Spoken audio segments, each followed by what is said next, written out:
Merci. Alors, on va passer au point numéro 4, c'est le débat d'orientation budgétaire. Avant de passer la main donc, à Jean-Marie Palussière, l'adjoint aux finances, qui va vous présenter donc, le débat d'orientation budgétaire et évoquer les perspectives à venir, je souhaite faire une petite introduction. Donc nous entamons avec ce DOB donc, le dernier cycle budgétaire complet avant les élections municipales de mars 2020. Je voudrais dire à cette occasion ma confiance en l'avenir pour la commune, car la situation financière en cette fin de mandat est très saine, malgré les incertitudes qui pèsent sur nos finances locales. Je parle évidemment de la taxe d'habitation et des réformes fiscales, et malgré la baisse des dotations de l'État que nous avons connues jusqu'à ce jour, nous avons évalué les pertes cumulées si les dotations avaient été gelées, donc à plus de 1 800 000 € depuis le début du mandat. Malgré cela et grâce au dynamisme de notre commune et à notre rigueur budgétaire, nous continuons d'avoir un taux d'épargne brut aux alentours de 15%. Je vous rappelle que le ratio est entre 8 et 15 et donc 15% étant la fourchette haute, donc est très satisfaisant. Sans augmenter la pression fiscale, et ça il faut l'ajouter, sur nos contribuables. Nos recettes fiscales ont en moyenne augmenté de 2,4% par an grâce à la simple évolution des bases, et les droits de mutation liés aux ventes sur la commune ont augmenté, elles, en moyenne de 13% par an. Cela montre bien l'attractivité de notre commune et donc l'absolue nécessité d'accompagner son développement. Malgré cette évolution satisfaisante des recettes fiscales, et sans augmentation des taux d'imposition, nous avons en même temps, grâce aux efforts conjugués des élus et des services, continué de faire preuve de rigueur dans la maîtrise de nos dépenses de fonctionnement. Ainsi, les dépenses réelles de fonctionnement ont augmenté de 1,54% en moyenne depuis 2015 et les dépenses de personnel de 1,7% seulement en moyenne grâce à un travail permanent d'optimisation et d'organisation, notamment dans le cadre des départs en retraite. Nous ne nous sommes pas contentés de l'augmentation de notre produit fiscal. Nous avons constamment cherché à rationaliser nos dépenses et notre organisation. Notre dette est faible, de l'ordre de 436 € par habitant aujourd'hui, alors que la moyenne pour les villes de même strate que la nôtre est de 847 € par habitant. Je rappelle que ce résultat est le fruit d'un travail rigoureux de résorption de la dette depuis 3 mandats. Notre capacité de désendettement est de 3 ans seulement. Et la moyenne sur les communes nostraques, c'est 5,8. Donc on voit bien qu'on est largement en dessous du seuil critique. On considère que ce ratio devient critique à partir de 11 à 12 ans, et donc nous en sommes très loin, puisque je vous le redis, on est à 5,8 années. Je redis donc ma confiance sur la capacité de la commune à faire face aux grands investissements de demain, investissements dont elle aura besoin compte tenu de son développement. Je pense bien entendu à la médiathèque, à tous les équipements nécessaires pour le fonctionnement de nos écoles, pour nos associations, pour nos accueils périscolaires, nos centres de loisirs. Nous avons déjà enclenché des démarches, notamment vis-à-vis des associations avec le pôle associatif de Lillette ou la salle Alice Mia par exemple, et nous allons poursuivre et amplifier donc dans ce sens. Je pense également à l'ambitieux programme de mise en accessibilité des bâtiments communaux que nous avons démarré en 2016 et que nous poursuivons jusqu'en 2021. Capacité d'investissement importante et gestion rigoureuse de nos dépenses de fonctionnement nous permettront de doter la commune des structures et des services dont elle aura besoin. Voilà ce que je souhaitais mettre en introduction parce que je pense que c'est essentiel avant qu'on puisse rentrer effectivement plus dans le fond avec les chiffres. Donc Jean-Marie, je te laisse la place. Oui, merci. Donc la présentation d'introduction au débat d'orientation budgétaire pour le budget 2019. Donc, comme chaque fois, on va resituer tout le contexte, donc avec le contexte national au niveau économique et financier. Donc, au niveau économique, les chiffres qui sont encore que estimés pour 2018, donc on aurait un PIB qui aurait progressé de 1,5%, donc moins important que sur 2017. Une inflation également autour de 1,5%, donc qui, elle, par contre, est plus élevée que l'année précédente. Le taux de chômage qui se stabilise pour l'année 2018 autour de 9%, donc pratiquement pas d'évolution sur l'année. Et un déficit public qui se maintiendrait à 2,6% du PIB. Tous ces chiffres posant bien sûr évolué, puisque l'année n'est pas clôturée complètement depuis qu'on a ces chiffres. Au niveau financier, les perspectives, donc il y a toujours des taux de crédit qui sont à un niveau relativement bas pour l'instant, et les prévisions laissent envisager une stabilité sur l'année qui vient. Mais bon, on a un contexte général relativement incertain au niveau national et international, donc c'est à prendre avec précaution. Mais il faut bien noter quand même l'inflation qui réaugmente et qui n'est pas sans influence sur nos dépenses, bien sûr. En ce qui concerne le contexte national toujours, mais le projet de loi de finances de l'État en 2019, qui se base sur un PIB 2019 qui évoluerait de 1,7, une inflation à 1,4 et un déficit qui était au départ à 2,8 et qui a été réévalué à 3,2, suite aux diverses mesures qui ont été anticipées avec les mouvements sociaux qui se sont passés sur la fin d'année et encore actuellement. Dans ce projet de loi de finances, des mesures qui nous concernent directement, c'est le dégrèvement de la taxe d'habitation pour 80% des ménages qui passent à sa deuxième année d'application. Donc cette fois-ci, c'est 65% du montant pour les ménages concernés. Cette année encore, il est prévu une compensation entière par le gouvernement de cette exonération pour les ménages, de ce dégrèvement. Au niveau des dotations, normalement, il n'y a pas de baisse non plus cette année, comme ça a déjà été le cas en 2018. On a toujours des ajustements avec les péréquations. C'est à chaque fois la même chose, donc on attendra les chiffres définitifs pour être sûr de ce qu'on aura, mais normalement ce sera du même ordre de grandeur. Les valeurs locatives devraient être réévaluées de 1,5%. Donc, comme l'a dit Christelle, c'est ce qui nous permet une dynamique sur nos recettes de taxes d'habitation et de taxes foncières, c'est les réévaluations de la valeur locative, avec en plus l'augmentation de l'assiette avec le nombre de logements. Mais donc il y a tout un tas d'incertitudes qui sont liées aux mesures qui vont être prises normalement à la suite du grand débat qui a lieu actuellement et dont on ne peut pas évaluer l'impact encore à ce jour. Pour ce qui concerne la commune, si on donne un premier résultat estimatif pour 2018, qui pourra évoluer encore d'ici le BP bien sûr au mois de mars, et on aura les chiffres définitifs au mois de mai au compte administratif. Donc là encore attention aux chiffres, c'est les chiffres de 2017, il y avait qui prenait en compte la renégociation de l'emprunt qu'on avait fait, donc qui avait été gonflé par des opérations d'ordre. Donc on a moins de dépenses et à peu près un niveau de recette équivalent en fonctionnement, mais donc on avait des sommes 526 000 € en dépenses de fonctionnement qui venaient pour cet emprunt, et en recette il y avait 256 000 € qui étaient également liés à cet emprunt. Pareil sur l'investissement, c'était aussi, il y avait 1 858 000 €, pratiquement 59, de dépenses d'investissement qui étaient liées à l'emprunt, et plus de 2 millions qui étaient sur les recettes. Donc les évolutions sont à prendre au regard de ces corrections liées à l'emprunt. Donc on est à peu près dans les mêmes niveaux de ce qu'on avait l'année précédente.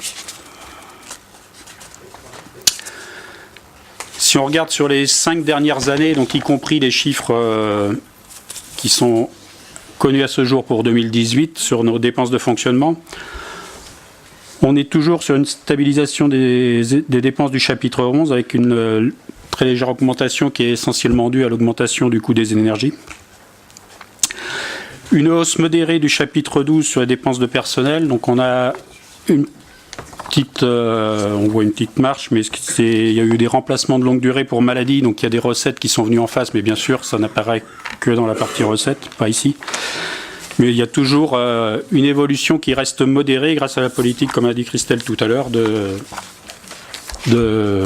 gestion raisonnée de nos services. Sur les recettes de fonctionnement, bien sûr, la part la plus importante, c'est donc les impôts et taxes, le chapitre 73.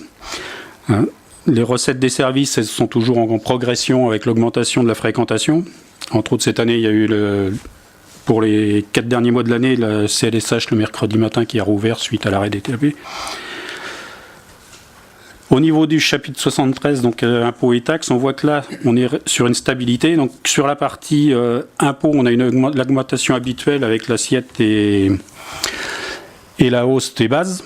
Mais par contre, sur les taxes, on a une légère baisse qui est due à la stabilisation au niveau de la TLPE, et également, qui était la première année en 2017, Et également, c'est une taxe sur les terrains devenus constructibles qu'on avait touché par anticipation sur 2017 et qui donc est revenu à un taux plus habituel cette année et donc qui a pas mal baissé. On verra ça au moment du compte administratif.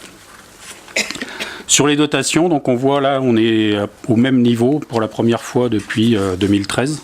On n'a pas de baisse des dotations de l'État ou du département. Et on a on était l'année dernière, on avait estimé la perte cumulée, on serait pas loin de 1 800 000 euros, comme a pu aussi le dire Christelle, depuis que la DGF a commencé à baisser. C'est quand même une somme qui n'est pas négligeable. Au niveau des dépenses d'investissement, si on regarde les évolutions, c'est assez compliqué à lire parce que donc suivant les types d'opérations qu'on a fait, si c'était plus des travaux ou plus du matériel acheté, on a le pic évidemment de 2016 pour la salle Alice Mia. Sinon, on reste sur un niveau à peu près équivalent d'investissement chaque année pour continuer à développer la commune en restant modéré pour ne pas non plus impacter trop fortement nos dépenses de fonctionnement. À chaque fois qu'il y a des nouveaux équipements, ça a un impact bien sûr derrière. Sur cette année, on a un volume d'investissement un petit peu moins important parce qu'on a un gros report puisque le centre technique départemental, donc le nouveau pôle associatif de Lillette, n'a pas encore été payé au département, c'est quand même 400 000 euros. Sur les recettes d'investissement, donc là notre principale recette c'est notre autofinancement, c'est l'excédent de fonctionnement qu'on voit à droite du graphique. Avec en moyenne 1 million d'euros chaque année, un petit peu moins l'année dernière. On verra la prévision prochainement pour cette année. Le FCTVA qui évolue chaque année en fonction des travaux de l'année précédente. Et puis le niveau de subvention qui dépend aussi des travaux qu'on peut faire et des partenaires qui peuvent nous aider. Donc État, Conseil régional ou départemental. Avec l'ensemble de ces recettes, on avait eu besoin de faire un seul emprunt sur la période en 2016 de 500 000 euros au moment de la construction de la salle Alice Mia. Donc, par l'emprunt, on arrive au chiffre de la dette. Donc, la dette par habitant qui continue à baisser, puisqu'on arrive donc à une dette par habitant de 463 euros. La moyenne nationale pour les communes de 5 000 à 10 000 habitants est de 847 euros. L'encours de la dette prévu fin 2018, il y a une erreur de chiffre, c'est pas 4 millions 2, c'est 3 600, je sais plus. Là il y a une copie qui s'est faite, ça doit être bon. Dans la notice, ça doit être bon. 3 571 392. Voilà, 3 571 392. Ce qui nous donne une capacité de désendettement avec l'estimatif qui est fait cette année pour l'excédent de 2018 de 3 années.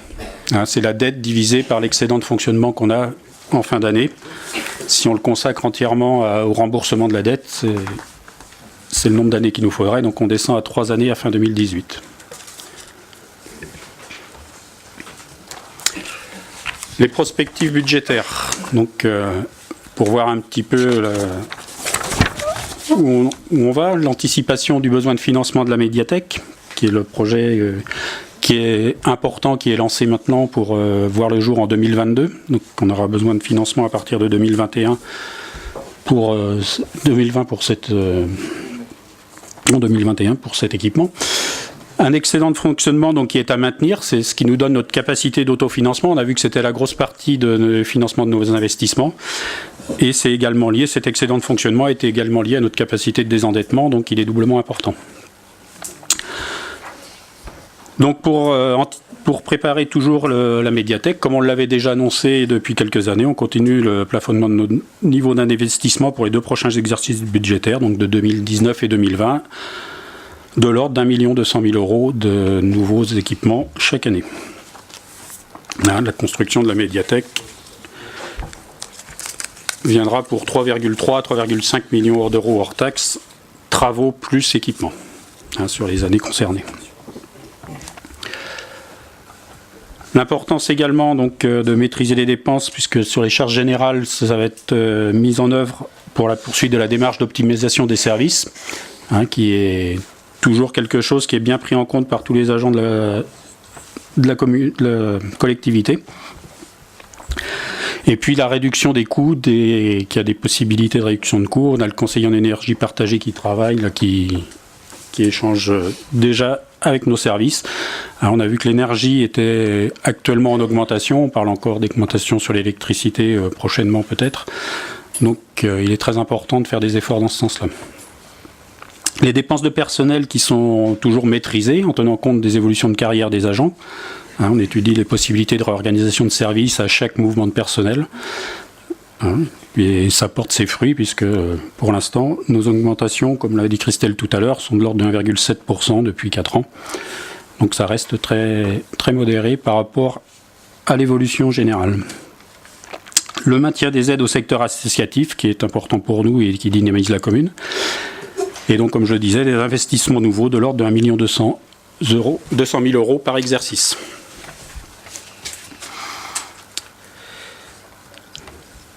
Il faut également dynamiser nos recettes, mais pour ça, on s'était engagé, et on le maintiendra bien sûr, il n'y aura pas d'augmentation des taux d'imposition d'ici 2020.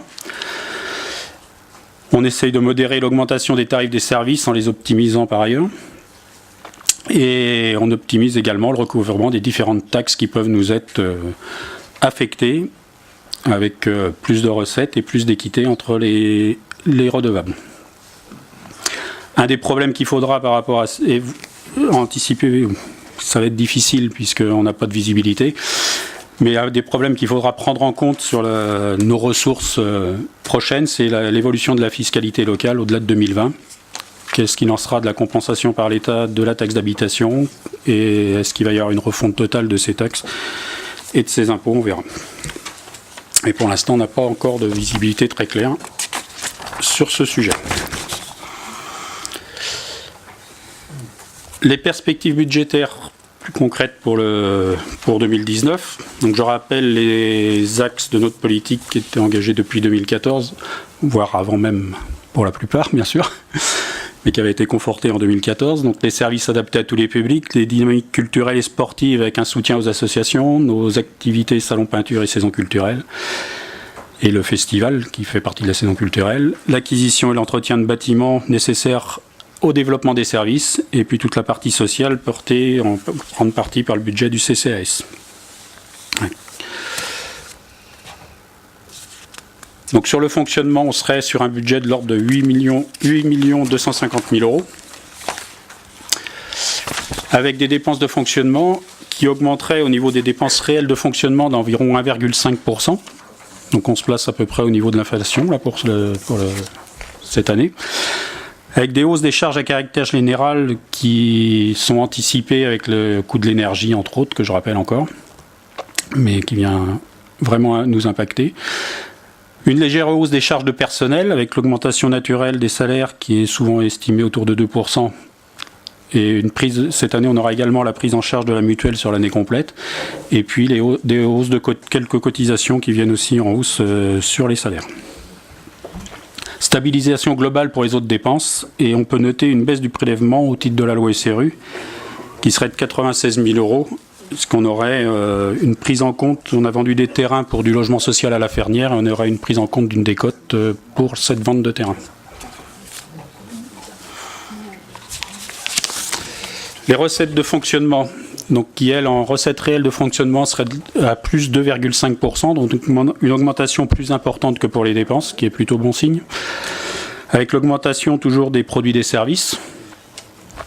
La hausse des contributions directes, puisque dans le plan de loi de finances 2019, il y aura une augmentation de 1,5% des bases et qu'on a également plus de logements qui entrent dans l'assiette d'imposition. Et une stabilisation donc sur les taxes annexes par rapport à 2018. Également les dotations et participations, que ce soit de la métropole ou de l'État, qui devraient être stables pour l'année 2019. En ce qui concerne l'investissement, le budget global serait de l'ordre de 2,3 millions d'euros, avec des dépenses que j'ai réparties par secteur. Bon, c'est un peu, on verra. Mais bon, 530 000 euros pour des aménagements généraux, En particulier, une première tranche il reste les façades de l'église qui n'avaient pas été faites encore, et donc il y aurait une première tranche qui serait faite sur l'année prochaine pour de l'ordre de 200 000 euros. 460 000 euros pour le secteur associatif. Le gros budget de cet endroit, c'est 130 000 euros pour la DAP, donc la mise en conformité au niveau accessibilité, qui concernerait la salle de karaté et le stade Louis Bartra pour cette année. Après, il y a d'autres interventions sur des salles de sport. C'est mis dans le secteur associatif, mais quand on parle de salle de sport, ça pourrait aussi être mis dans l'espace école et enfance jeunesse qui utilise aussi ces équipements. C'est une répartition comme ça globale, mais 125 000 euros donc pour les écoles et l'enfance jeunesse, avec sur l'école maternelle et titulaire des jeux de cours pour 20 000 euros et des classes qui vont être rénovées au niveau plafond et éclairage pour 20 000 euros au Clos du Moulin. 130 000 euros pour l'équipement des services, avec le premier poste à 20 000 euros pour un véhicule pour les services techniques. Et puis donc le report pour 540 000 euros, donc des reports de 2018, des choses qui ont été programmées pour 2018 mais non réalisées, avec ce que je vous disais tout à l'heure. Donc le pôle associatif du progrès qui va être payé cette année au département pour 404 000 euros. Et puis bien sûr, sur les dépenses d'investissement, vient le remboursement du capital de l'emprunt pour 450 000 euros l'année prochaine.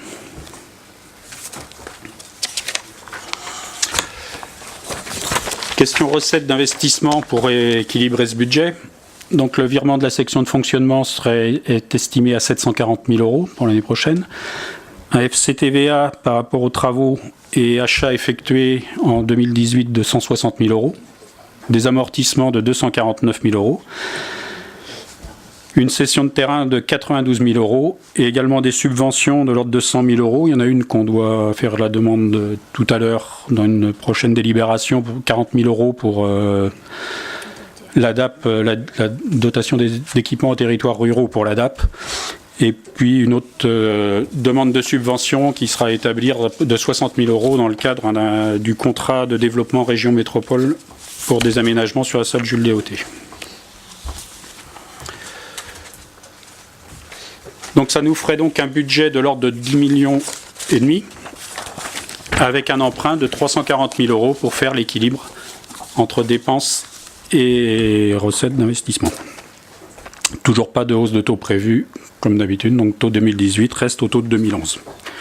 Donc voilà un petit peu tous les éléments que je pouvais vous fournir assez rapidement pour ouvrir au débat d'orientation budgétaire. Donc je vous laisse la parole pour vos réactions et questions.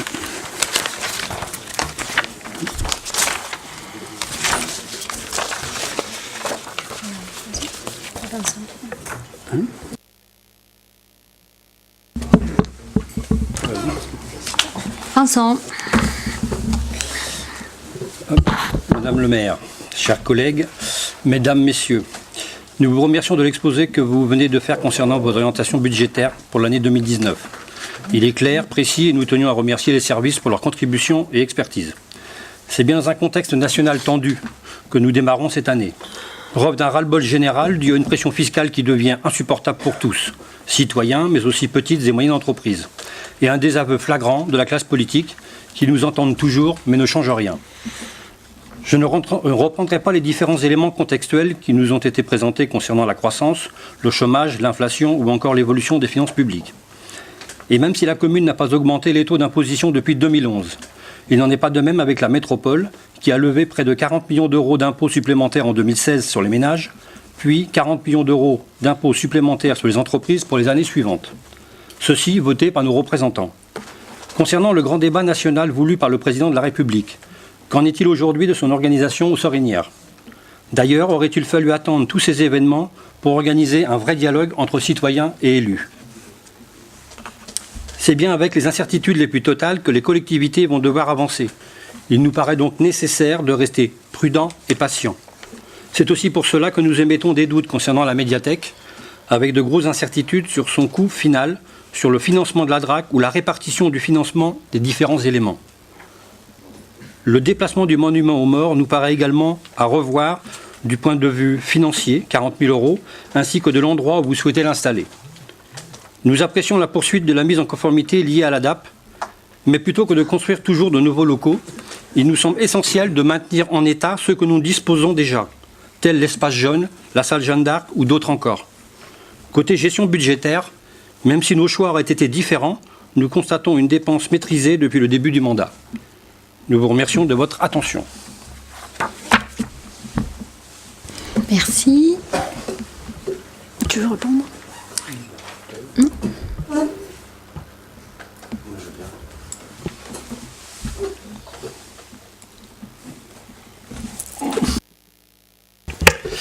Merci Jean-Marie pour cette présentation détaillée. Nous devons donc ce soir débattre des premières orientations budgétaires de la nouvelle équipe municipale mise en place en mars dernier. Nous partageons avec vous l'analyse du contexte national et de son environnement. Nous sommes en revanche plus réservés quant aux conséquences que pourrait générer le grand débat national sur les finances locales ou nationales que vous évoquez. A contrario, nous n'avons aucune réserve sur votre proposition de vouloir continuer à développer les équipements de la commune, de garantir un service public de qualité tout en optimisant les frais de gestion. C'est également et inlassablement notre proposition pour les Sorinières depuis 5 ans, sans que nous ayons réussi à nous faire entendre jusqu'alors. Alors, nouvelle équipe, nouvelle approche peut-être. Eh bien non, nous déchantons très vite. Ces belles annonces sont très vite contredites par la réalité des chiffres. Tout d'abord sur la section de fonctionnement.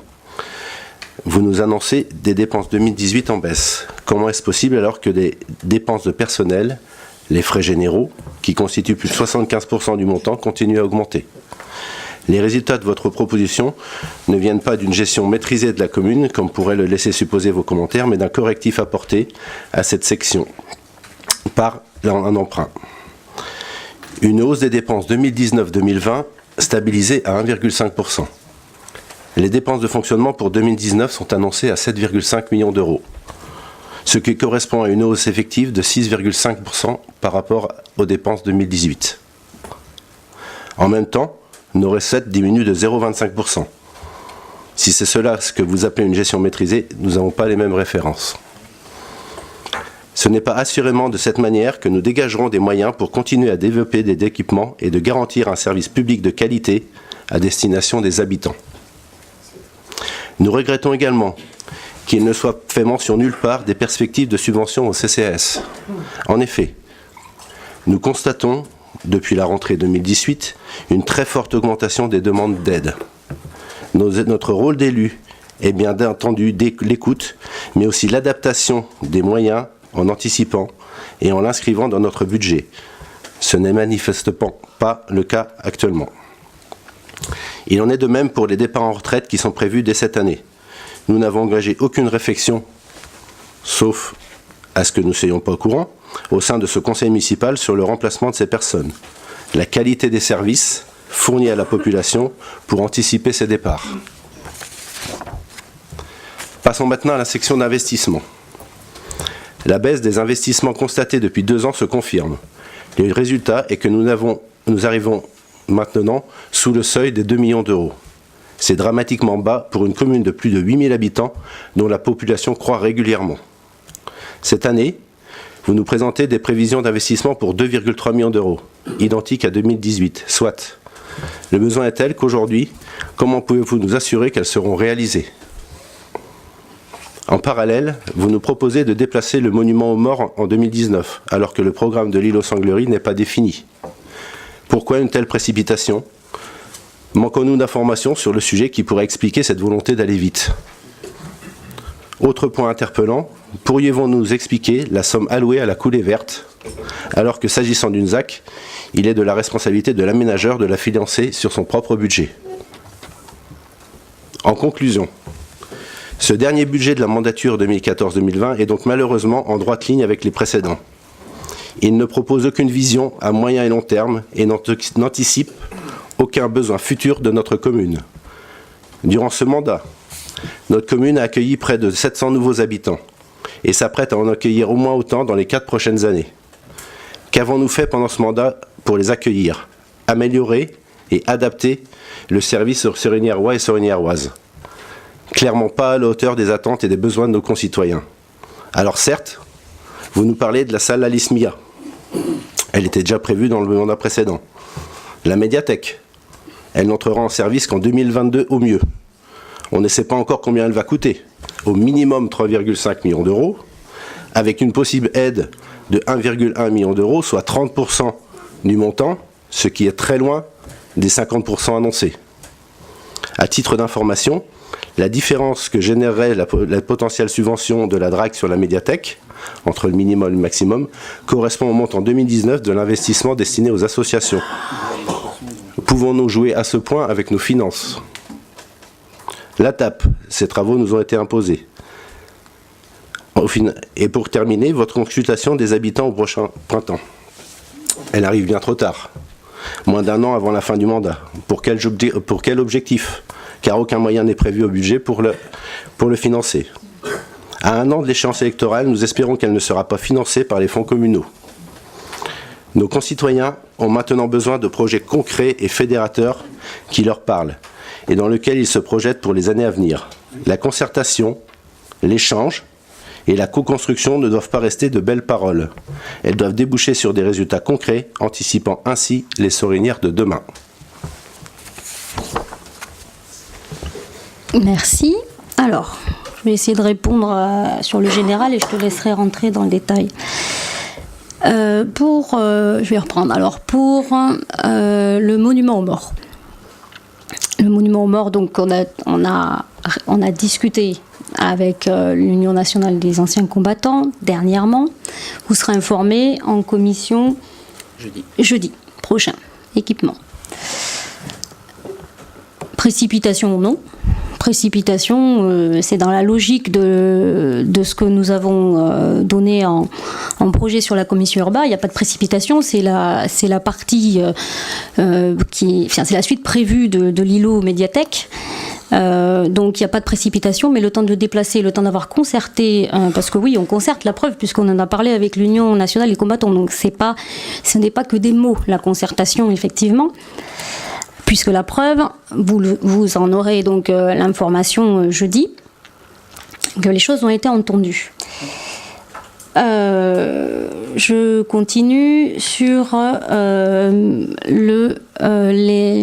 que vous appelez donc les interrogations qu'on va avoir donc auprès des habitants au printemps. Pourquoi si tard ? Ça vient pas tard, ça vient juste parce que je viens d'être élue. Donc l'idée, c'était pour moi important, pour pouvoir repartir sur un nouveau mandat, de savoir effectivement quelles étaient les priorités de nos habitants et les attentes. Donc j'ai été élue il n'y a même pas un an, le temps de mettre en place ça. Pour vous rassurer sur le coup, je vous le dis de suite, c'est gratuit. C'est Laurent qui l'amènera. Donc 0 pour le budget communal. Par contre, c'est très important pour les habitants. C'est de la concertation. On va les voir, on leur demande ce qu'ils attendent pour pouvoir ajuster nos politiques publiques demain à leurs attentes. Pour 0 €, je pense que ça, c'est de la concertation aussi. Vous nous dites qu'on n'investit pas. Bon, je pense qu'avec les projets qu'on a, notamment sur la médiathèque, je pense que ça, c'est une vraie preuve d'investissement. Et il me semble, d'ailleurs, que vous n'êtes pas spécialement favorable quand on voit les votes qui traînent sur le projet médiathèque. Je parle du traité de concession, je parle de tout ça. Ben oui, c'est tout. Donc, on investit, la preuve. Sur la convention, alors c'était sur le CCS, je crois, c'est ça, vous parliez a priori, on ne mettait pas assez d'argent, c'est ça, dans la subvention du CCS. C'est ce que je comprends. J'ai entendu que la subvention n'allait pas bouger, alors que j'ai entendu en commission la semaine dernière que les besoins était en forte augmentation et que sûrement il y aurait besoin d'une subvention complémentaire. Donc pourquoi ne pas l'anticiper ? C'est ce qu'on a dit, c'est ce qui a été dit la semaine dernière. Ça aurait été bien de porter le débat en commission. Moi j'aurais bien aimé. Oui, c'est pas encore figé, effectivement, mais bon, sur le principe, il me semble avoir vu, moi, une augmentation du montant des aides. Je pense que c'est une tribune ici, mais tu pouvais pas mettre ça en débat en commission, ça aurait été intéressant. Ouais. Voilà, je sais pas après sur ce que je pouvais répondre moi, mais sur le principe, voilà, moi je peux juste dire qu'il n'y a pas, vous prétendez que comme je viens d'être élue, il y aurait eu du changement. J'ai toujours dit que je suivais le mandat avec la continuité. Donc il n'était pas question de révolutionner complètement quoi que ce soit là-dedans. Sur le principe, je pense, vous pouvez dire que au niveau de notre gestion, elle n'est pas, enfin, vous la critiquez en disant qu'elle n'est pas maîtrisée, mais moi je reviens sur ce qu'on a dit. Il y a 3 mandats.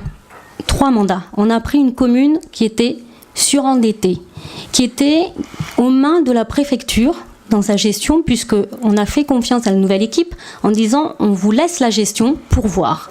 Aujourd'hui, après 3 mandats de Christian Couturier, de l'équipe actuelle, juste, vous dites que vous avez des doutes sur la gestion de la commune. Ok ? Pour autant, ça fait 3 mandats qu'il la gère, et aujourd'hui, avec une commune qui était surendettée aux mains du préfet, on est aujourd'hui dans des moyennes de strate qui sont donc garanties en sécurité. Donc expliquez-moi comment vous pouvez avoir des doutes aujourd'hui d'une gestion maîtrisée. Moi j'attends, c'est concret, là c'est objectif, les chiffres sont là. Je ne sais plus quoi dire, je te laisse continuer. Oui, quelques éléments complémentaires, puisque vous mettez en doute certains, entre autres, financement de la médiathèque avec la DRAC et tout ça. Il faut quand même constater que la DRAC est déjà engagée et s'est déjà engagée financièrement dans le projet, puisqu'elle a pris part déjà à 50% sur l'aménagement de la bibliothèque qui a été revue pendant les fêtes de fin d'année et qui a rouvert le 14 janvier. Elle a pris 50% de l'investissement hors taxe qui est pour cet aménagement. Hein, ça avait été signalé lors des DM en commission.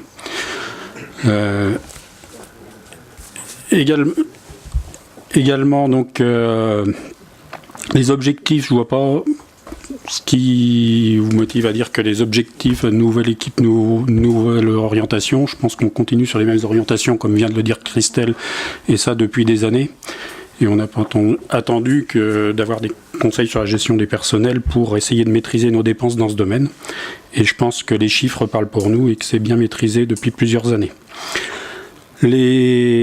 Autrement, les fonctionnements David, je crois que tu as parlé de dépenses en baisse au niveau du fonctionnement. Les dépenses ne sont pas en baisse. Les chiffres qui sont sur la notice d'orientation correspondent bien aux vrais chiffres, mais j'ai bien signalé que c'était exceptionnel les chiffres de 2017 du fait des écritures d'ordre sur le réaménagement de l'emprunt qui avait été fait cette année-là, et que si on enlève ces écritures d'ordre, on a bien une augmentation légère, mais une augmentation quand même des dépenses de fonctionnement. On n'est pas sur une baisse, et les courbes ne font pas voir les opérations d'ordre, les graphiques ne font pas voir les opérations d'ordre, et qu'évidemment ça ne se retrouve pas sur les graphiques. Mais par contre, on est bien sur ce qui a été annoncé. Et les évolutions qui sont prévues pour 2019 sont bien celles énoncées ici, donc de plus 1,5 sur les dépenses réelles de fonctionnement et plus de 5 sur les recettes réelles de fonctionnement pour l'année prochaine. Au niveau du CCAS, là, il y a une convention dont on va parler tout à l'heure qui est établie en lien avec les demandes que nous remonte le CCAS par ses services et par les décisions qui sont prises par les élus dans le conseil d'administration normalement. Et il y a un réaménagement de cette subvention, puisqu'il y a une part qui reste subvention de la commune vers le CCAS, mais on a également réorienté une recette qui était versée à la commune sur les loyers des logements d'urgence et qui va être réaffectée directement au niveau du CCAS, qui l'aura en recette directe. Et puis, voilà, autrement il y avait au niveau des chiffres... Voilà, au niveau du personnel, il y a effectivement, comme ça a été annoncé, on essaie de maîtriser avec tous les départs. Il y a bien des études en cours, mais qui sont encore à l'état d'ébauche par les services pour voir comment réorganiser suite à ces départs. Et ce ne sera qu'ensuite que ça pourra venir en discussion par les élus quand il y aura des projets qui seront un peu plus avancés. En commission du personnel, tout d'abord, bien sûr. Voilà un petit peu ce que vous pouvez préciser par rapport à vos remarques. Attends, je réponds juste à Vincent. Tu parlais du débat national, hein, c'est ça, du grand débat ? D'accord. J'ai déjà répondu sur, notamment au niveau des vœux, sur ce qu'on faisait au niveau de la commune. Donc, il y a eu des courriers qui sont arrivés que j'ai joints au cahier de doléances. Les cahiers de doléances, il y en a 2 en mairie, un au CCAS, un en mairie, plus exactement. Au CCAS, 0 contribution, au niveau de la mairie, 13 à ce jour, dont le courrier que j'ai reçu. Régulièrement, on les copie et on les faxe donc au préfet qui est censé donc remonter tout ça au niveau du ministre et donc du président. J'ai aussi dit que s'il y avait des volontés de nos citoyens de débat, on mettrait tout ce qu'il faut à disposition pour pouvoir faciliter effectivement ce débat. Pour autant, aujourd'hui, on a eu 0 demande. Voilà. On s'est posé la question s'il était pertinent ou pas de mener des grands débats. Moi, je vais être assez claire là-dessus. Je pense que c'est de l'initiative citoyenne. Ce qu'on demande aujourd'hui, c'est bien de la participation citoyenne. Il n'est pas question que les élus se saisissent de ça pour que ça devienne politique. Donc l'idée aujourd'hui, c'est bien que s'il y a des demandes citoyennes, on les facilitera, évidemment, on fera remonter. Mais si ce n'est pas le cas, aujourd'hui, nous n'irons pas sur ce sujet-là. Voilà.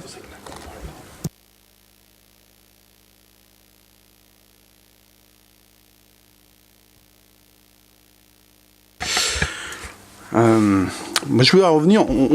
Ça a été dit, Christelle, tu l'as rappelé. Nous sommes quelques élus autour de cette table, avoir été élus en 2001. Effectivement, quand on est arrivé, la situation financière de la commune était catastrophique.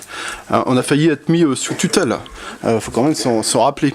Et tout ça pour souligner, bien évidemment, le travail conséquent qui a été fait pour ramener les finances de la commune à l'équilibre, anticiper sur nos projets, notamment en matière d'investissement. Je ne peux pas entendre que rien n'a été fait. Il y a beaucoup de choses qui ont été faites, bien évidemment, pour répondre aux besoins de la population et à l'évolution démographique de la population. Et aussi, alors sur la présentation qui a été faite, précise, force est de constater, au travers de tous les ratios qui nous sont communiqués, tant aussi bien que ce soit la dette par habitant, encore de la dette, la capacité de désendettement, bien évidemment, c'est plutôt très positif. Et si on prend ces éléments-là d'information, nul ne peut nier, ou alors il faut vraiment manquer d'objectivité, que les finances de la commune soient correctement gérées. Après, moi j'entends le débat il peut porter sur les choix et les choix stratégiques. Moi j'ai pas de problématique avec ça. Ça fait partie du débat démocratique entre nous autour de cette table. Pour autant, il y a des choses que je peux pas partager. Quand j'entends des critiques sur le niveau d'investissement qui serait trop faible, et par ailleurs une médiathèque qui serait trop coûteuse, ça me semble assez incohérent. Je rappelle que cette semaine, pour les élus qui ont participé, on a eu une réunion à suite du déroulé du projet médiathèque qui a été faite par un programmiste, et je parle sous le contrôle des élus qui ont participé à cette réunion, mais le programmiste a été très clair en expliquant que cet équipement était adapté aux besoins de la population et aussi en anticipant l'évolution démographique de la population, mais que c'était loin d'être un équipement qu'on pouvait avoir à considérer comme somptuaire. C'était ses propos, hein. Je reprends, hein. Je pense que tout le monde les a entendus comme un. Donc c'est quelque chose d'adapté, mais on n'est pas dans le luxe, hein. On essaie de répondre de manière pratique et pragmatique aux besoins, et je pense que c'est un projet d'ampleur pour, rappelle ce qu'était l'ambition aussi du projet culturel, pour, dans le cadre de l'émancipation de nos habitants et l'accès pour tous à la culture. Donc c'est un projet que je considère ambitieux, tant aussi bien en ce qui concerne la réalisation du bâtiment que le projet politique par lui-même. Après, ce sera ma conclusion. Moi, j'ai des inquiétudes, et des inquiétudes qui relèvent pas de la gestion que nous on pratique en tant qu'élus des finances de la commune, mais plutôt et ça a été dit aussi, le manque de visibilité sur la fiscalité. Quid de la taxe d'habitation? Alors pour l'instant, effectivement, c'est compensé.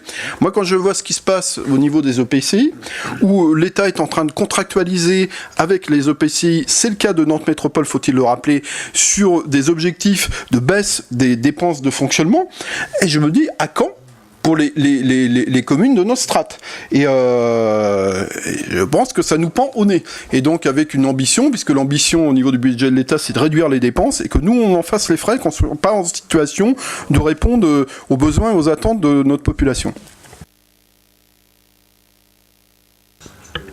Je voulais juste redire quelque chose par rapport au niveau d'investissement limité qu'ont pu noter certains estimé qu'il était limité.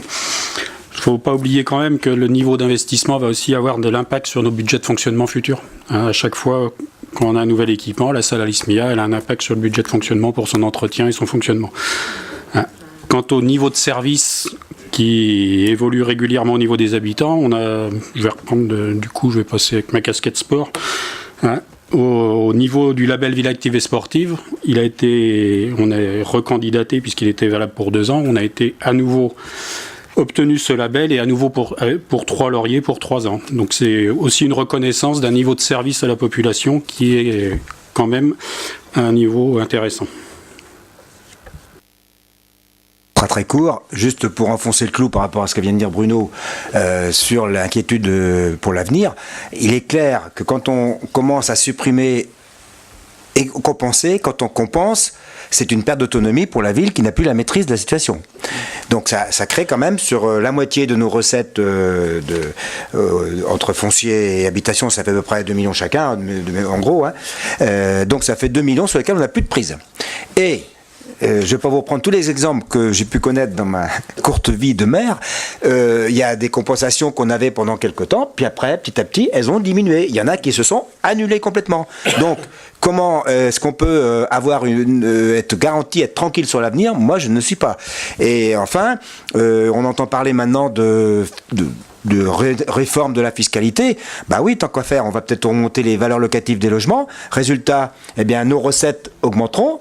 Et puis, qu'est-ce qui se passera? Eh bien, les gens diront, on augmente. Ah bah oui, mais c'est la mairie qui a augmenté. Voilà. Parce que les gens, ils voient quand ça augmente. S'il y a 1,5% de valeur locative qui augmente, les gens, ils disent, nos impôts, on paye plus cher que l'année dernière. Ben, c'est vrai. Sauf que c'est pas nous qui maîtrisons les valeurs locatives. Et si dans la réforme, qui est dans les pistes qui sont cherchées, qui sont évoquées, c'est effectivement d'augmenter les valeurs locatives des logements, ça fera plaisir à ceux qui vendront leur maison, mais ça fera moins plaisir à ceux qui payent des impôts.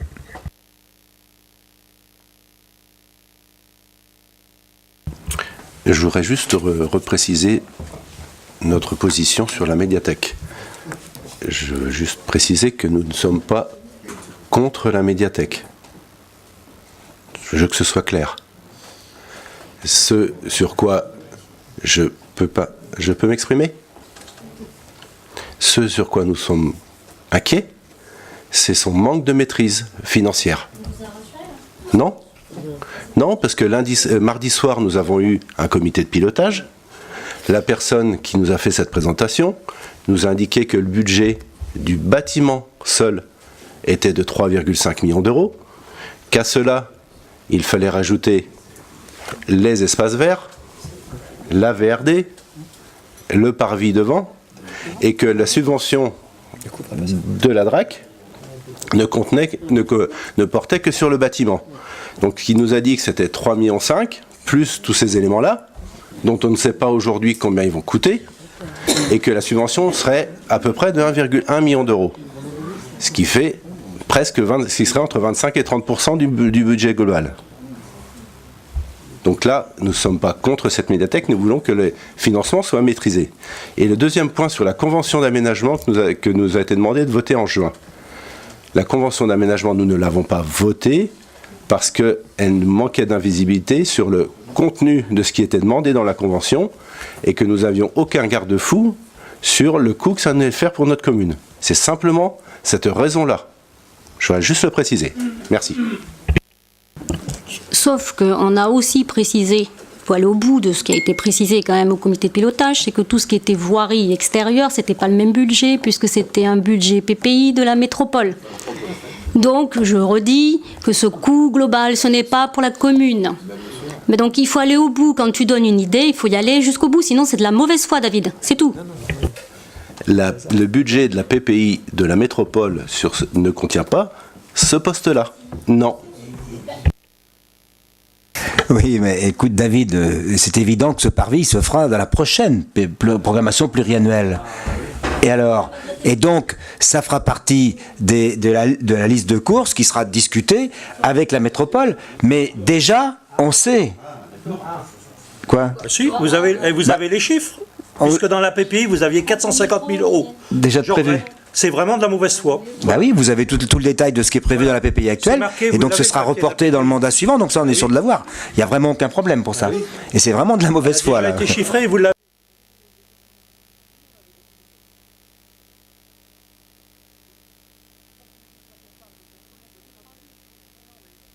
De bâtiments et de travaux qui vont pas être faits. Ici, autour de la table, personne n'est capable de dire que tous les travaux vont être faits.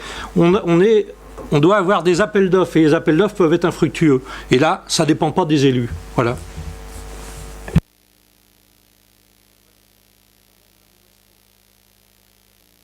Oui, Patricia. Je voudrais faire une précision. Quand on parle du bâtiment de la médiathèque, c'est le bâtiment, mais il y avait tout son contenu à l'intérieur. Que ce soit aussi bien les livres, enfin tout ce qui sera à l'intérieur aussi de la médiathèque. Hein. Il y a aussi bien le côté informatique, il y a aussi bien le côté des livres. Il y aura tous les services à l'intérieur. C'est pas uniquement, et puis voilà, c'est pas les 4 murs et vides, hein, les 3,5 millions. Bon, on prend acte donc de la présentation de ce débat.